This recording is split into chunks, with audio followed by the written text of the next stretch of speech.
Enlightenment happened here. I'll tell you what it is. Listen carefully, and let me try to describe with words what it's like to be awake, to be in your true self. One day in stillness, my self faded away, revealing reality as it truly is. All that remained was everything, as it had always been. So simple, so ordinary, yet it felt like a minor surprise. What persisted in that moment was my body, all the senses. Everything I could see in the room became a unity that was me. Like a new love where you just sit and gaze into each other's eyes, lost in the closeness, intoxicated. It was the same feeling. My body and everything before my eyes had merged into one sea of energy that was me. Perhaps that's what they call love. Maybe I tasted a glimpse of God's love that day. Spiritual enlightenment is so simple and everyday that it becomes magical. Forget all words like bliss, enlightenment, and spiritual awakening.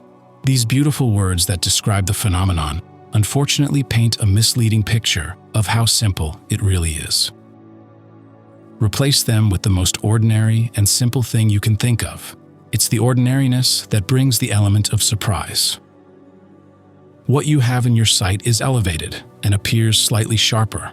Like a faint glow you barely perceive, each object becomes important, just as important as your thoughts and feelings were when you previously lived from the perspective of your ego. They are important because, in this moment, there is a convincing truth vibrating and marinating in everything that is. If you were to describe this with a phrase, it would be something like, "It's just this. This is everything, and it contains no subject or I observing, nor objects existing outside in another world. What is now is everything, without subject and object." One could say that everything is an impersonal occurrence that simply exists here and now. Nothing can be added or taken away. Everything is complete. The balance of what is important to consider shifts from the ego perspective inside your body to being equally distributed outside your body. Everything merges, and you are just as much your body as all the objects and the entire world outside. You are closer than close with everything your senses take in. You are the distinct reality that all your senses can process. There is only one thing, and that is everything, and that is you. So direct, impersonal, and simple. No time, no thoughts, no language, no words, no labels, no ego that evaluates the moment. Just simply here and now, all objects, everything you see, hear, feel, smell, and taste. Just one thing, you as consciousness, and that is all. You find that your body and mind are surprised and moved to laughter and tears by the simplicity of the naked truth that has been in front of your eyes your entire life. It was just clouded by the lens of your ego. What is in front of your eyes is your energy manifested as objects, and it has always been that way. A sense of an old memory washes over you. I could label everything in the room with my name. Everything is me. There is nothing that is not made of the energy that I am. It just happens that I'm looking at myself through these objects via my eyes. My body is the universe's way of observing itself. The laughter is a reaction to the surprise that it was the most ordinary riddle that was just revealed, that it's just this. That is everything. There are no people or egos, just bodies, thoughts, feelings, and other objects that together could be called objects manifested by the energy, the consciousness that is you. And you are everything that exists. The tears are a reaction to the recognition of the simple reality you haven't seen in a long time. Like a dear reunion with an old friend you haven't seen in a lifetime. The last time you had this direct experience of your true nature was when you were little, observing the world without ego, until about 1 year of age. After that, the world split into me and the world outside. This is the moment you got to look into that world again. The tears are also a reaction to the absence of the person you identified with for most of your life. In the same moment that spiritual awakening happens, the individual who looks out through your eyes actually dies. It becomes an abrupt farewell that grips the body. All of this makes the experience quite unsettling. So, what happens after this awakening when the ego returns and the thoughts start spinning again? I remember I grabbed a pen and paper. I hurried to write down, "It's just this." When you read this afterward, it's hard to think yourself out of that sentence. During the awakening, my ego wasn't present at all.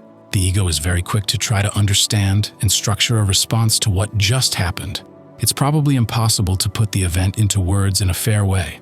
The awakening, by nature, is not based on thoughts or language, with words reflecting what happens. It's just a resting in everything that occurs. If I were to continue living in that state, I would sit on the couch until someone noticed me. I wouldn't have any drives. My body would eventually feel hunger, but if my ego were completely gone, the body would probably just sit there and acknowledge that hunger exists without doing anything about it. In my case, the ego is still with me, as a pale copy that is used daily to get things done, just like before. The difference now is that I identify equally with the consciousness that is completely neutral, as I do with my ego. For me, some interests have faded. Additionally, other values in life have taken up more space than before, such as creative expression and taking care of my body through food and exercise. The period after the spiritual awakening was marked by my great need for solitude. When the foundation of my personality had been pulled away, I needed time to reflect and feel who I was now after this event. When you have seen your true nature, a new process starts in your being.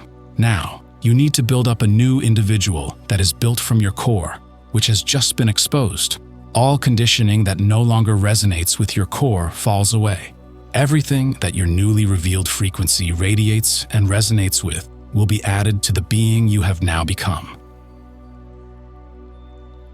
Low frequencies, such as blockages and fears in your system, will surface to be dismantled. From the moment of awakening, your being will undergo reconstruction, whether you want it to or not. There have been moments when this process has been demanding, and you wish you could undo the awakening. It's a process that comes in waves, something I've become aware of when I've thought that a blockage has been resolved, only for it to come back with double force to be healed at a later time. But overall, I have a conviction that it will lead to wonders. Feel free to share your own experiences of awakening and the process afterward in the comments section below.